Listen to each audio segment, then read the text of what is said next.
বিচার তো একটা প্রক্রিয়া।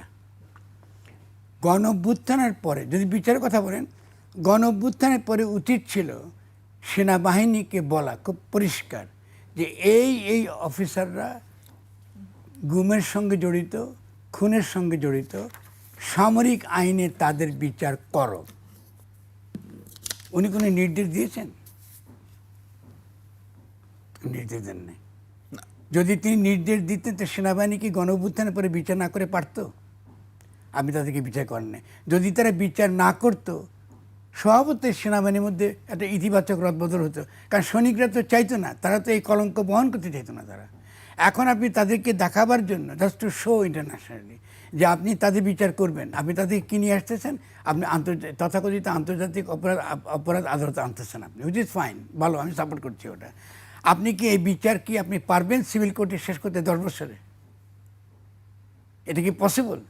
তা আমি 10 বছরে তো তার এই বিচার তো হবে না। ওরা বিচার তো এই যাদের জেনারেলদের বিচারের কথা বলছেন, এদেরও তো বিচার হবে না। আপনি যদি বিচারের প্রক্রিয়া যান, এটা তো একটা আন্তর্জাতিক স্ট্যান্ডার্ড আছে। আর মিলিটারি কোডে বিচারটা ভিন্ন রকম।